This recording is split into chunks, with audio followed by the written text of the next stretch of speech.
एक बात बताओ, लक्ष्मी पूजा हम करते हैं लेकिन सबसे अमीर देश यूएसए है। सरस्वती पूजा हम करते हैं लेकिन सबसे ब्रिलियंट स्टूडेंट चाइना के हैं। विश्वकर्मा पूजा भी हमारे यहाँ ही होती है लेकिन ऑटोमोबाइल इंजीनियरिंग में जर्मनी सबका बाप है। नदियों को हम माता कहते हैं लेकिन सबसे साफ सुथरी नदियाँ बेल्जियम में हैं। पूजने में तो हम नंबर 1 हैं लेकिन रिजल्ट्स के मामले में हम हमेशा लाइन के पीछे खड़े रहते हैं। अगर पूजा से ही सब मिलता तो सबसे अमीर, सबसे पावरफुल और सबसे डेवलप्ड नेशन हम ही होते, है कि नहीं? दिक्कत पता है क्या है? हम काम नहीं करते, हम सिर्फ पूजा करते हैं। किसी भी देश में इतना अंधविश्वास नहीं है जितना हमारे यहाँ है। हमने राम को पूजा, कृष्ण को पूजा, लेकिन उनसे सीखा कुछ नहीं। राम आए थे हमें मर्यादा, डिसिप्लिन और स्ट्रेटेजी सिखाने। कृष्ण आए थे हमें डिप्लोमेसी, इंटेलिजेंस और कर्म सिखाने। लेकिन हमने क्या किया? उनकी मूर्ति बनाकर मंदिर में बिठा दिया। कृष्ण ने सिखाया था कि कर्म ही पूजा है, लेकिन हमने क्या सीखा? पूजा ही कर्म है। भाई, रामायण और महाभारत लेसन्स देने के लिए दी गई थी, लेकिन हम क्या करते हैं? उन्हें मंदिर में रखकर आरती उतारते हैं। हमने उन्हें भगवान बनाकर साइड कर दिया ताकि उनके जैसा ना बनना पड़े, क्योंकि उनके जैसा बनने के लिए कैरेक्टर चाहिए, डिसिप्लिन चाहिए, सैक्रिफाइस चाहिए, और वो सब करने की हमारी आदत नहीं है। लोग दिवाली के दिन लक्ष्मी गणेश की पूजा करते हैं, लेकिन इन्हें ये तक नहीं पता होता कि लक्ष्मी के साथ गणेश की पूजा क्यों होती है।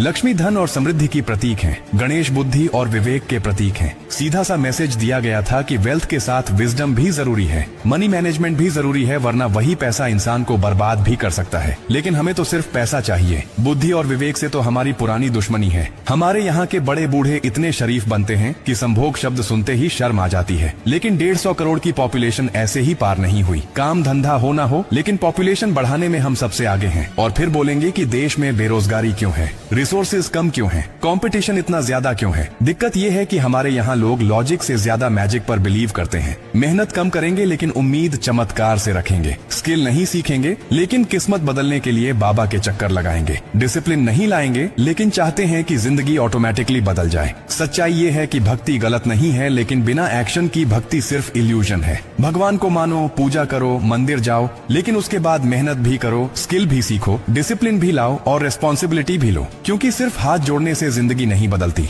हाथों से मेहनत करने से बदलती है। अब फैसला आपका है, सिर्फ भक्ति करनी है या फिर खुद को इतना केपेबल बनाना है कि दुनिया आपको देखकर सीखे। कभी गौर किया है ये जितने भी देवी देवता या फिर माताएं हैं, ये सिर्फ गरीबों की ही बस्तियों में क्यों आते हैं? कभी सुना है किसी बिलियनियर, टॉप टियर सीईओ या किसी साइंटिस्ट के ऊपर कोई शक्ति आ गई हो और वो सड़क पर अजीब हरकतें कर रहा हो? नहीं ना। तो फिर ये डिवाइन पावर सिर्फ गरीबों और मजबूरों के साथ ही ये खेल क्यों खेलती है? और यहाँ देखिए, पश्चिम बंगाल के मुर्शिदाबाद जिले के बिलबोसिया नाम की जगह पर एक अजीब मामला सामने आया है। वहाँ पर एक बड़ा पेड़ कई सालों से जमीन पर पड़ा हुआ था। इतना ही नहीं, उसके आगे का हिस्सा भी काट लिया गया था, लेकिन अचानक वह पेड़ जमीन पर खड़ा दिखाई देने लगा। जैसे ही यह बात गांव वालों तक पहुंची, अंधभक्ति का खेल शुरू हो गया। लोग वहां इकट्ठा होने लगे, पूजा पाठ शुरू हो गया और उसे चमत्कार बताया जाने लगा। लेकिन क्या सच में यह कोई चमत्कार है? क्या एक कटा हुआ और जमीन पर पड़ा पेड़ अचानक अपने आप खड़ा हो सकता है, या फिर इसके पीछे कोई और सच्चाई छिपी हुई है? इस पेड़ का असली राज क्या है, यह जानेंगे वीडियो के आखिरी हिस्से में। इसलिए वीडियो को अंत तक जरूर देखिए, क्योंकि सच जानना जरूरी है, अंधविश्वास फैलाना नहीं।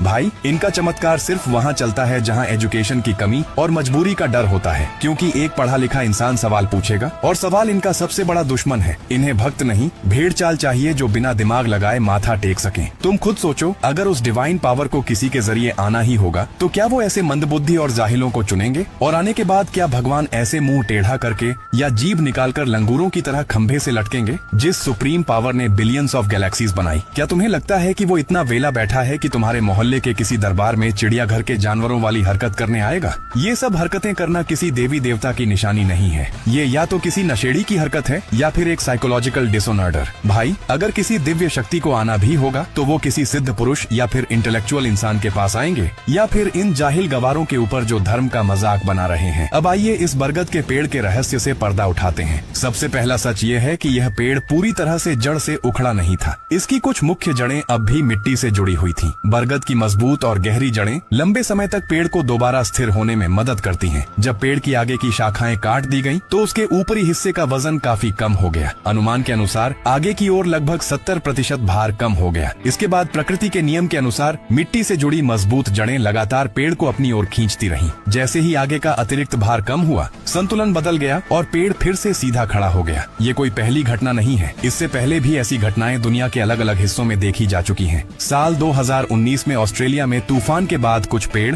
जिनकी जड़ों का रूट प्लेट अब भी मिट्टी से जुड़ा हुआ था, अचानक वापस उठते हुए देखे गए। वैज्ञानिकों ने इसकी वजह जीवित जड़ें, मिट्टी का दबाव और पेड़ के यांत्रिक संतुलन को बताया। लेकिन अफसोस, हमारे यहाँ लोग ऐसी प्राकृतिक घटनाओं को समझने के बजाय बिना किसी वैज्ञानिक जांच के चमत्कार मान लेते हैं, और कुछ लोग तो उनकी पूजा भी शुरू कर देते हैं। तुम तो ढोंग को धर्म समझने की मानसिक गुलामी में जी रहे हो भाई। ये लोग तुम्हारे धर्म का फायदा उठाकर अपनी रोटी सेक रहे हैं। इनका मकसद तुम्हें स्पिरिचुअल बनाना नहीं, बल्कि तुम्हें मेंटल स्लेवरी में रखना है, ताकि तुम सवाल ना पूछो, कभी पढ़ो लिखो नहीं और हमेशा इनके दरबार के चक्कर काटते रहो।